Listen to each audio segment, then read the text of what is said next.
চাঁদপুরের প্রতিনিধি হতে পারি আর না পারি ফলো করে আপনাদের সামনে বলে দিতে চাই, আমরা যে এখানে যারা আমরা ভোট যুদ্ধে নেমেছি, সবাই আমরা একসাথে থাকব, একসাথে সবাই সহযোগিতা করবে। এটা আমার একটি অঙ্গীকার। চাঁদপুরের অনেক সমস্যায় জর্জরিত, শিক্ষা ব্যবস্থা যেন সুন্দরভাবে পরিচালিত হয়, শিক্ষার কর্মকাণ্ড যেন ভালোভাবে হয়, সে কারণে প্রযুক্তি বিশ্ববিদ্যালয় যেন দৃশ্যমান হয়, সেটার ব্যাপারে আমি কাজ করব।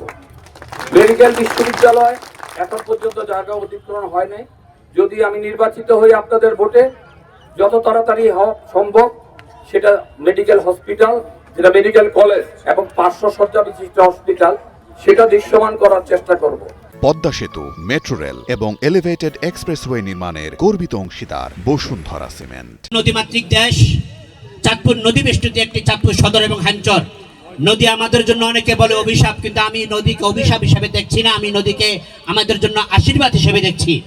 এই নদী কেন্দ্রিক চাঁদপুর অর্থনৈতিক ব্যবস্থাকে, চাঁদপুরকে অর্থনৈতিকভাবে স্বাবলম্বী করব এবং অর্থনৈতিক জোন গঠন করা সহ চাঁদপুরকে পর্যটন নগরী হিসাবে গঠন করার জন্য চাঁদপুর এবং হ্যাঞ্চরকে বাংলাদেশের মধ্যে একটি মডেল হিসাবে আমি প্রতিষ্ঠা করব।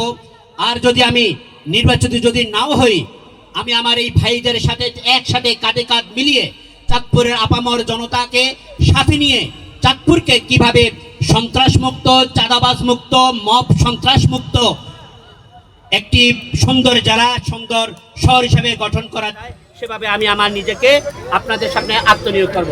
এখানে নাগরিকগণ তারা অনেক সুবিধা থেকে বঞ্চিত আছে। একটা লেক আছে, কিন্তু লেকটা বসবাসের উপযোগী নয়।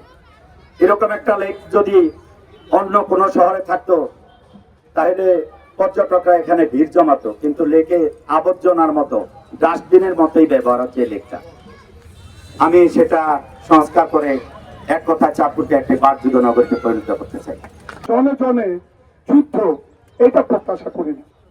যার কারণে আগামী 12ই ফেব্রুয়ারি যাতে সম্মানিত ভোটারগণ কাঙ্ক্ষিত ওই দিনে একটা উৎসব মুখর পরিবেশে এই যে নির্বিঘ্নে ডরহীন ভাবে ভোট দিতে পারে, সেই পরিবেশটি আমি আমার প্রার্থী হিসাবে আমিও চাই।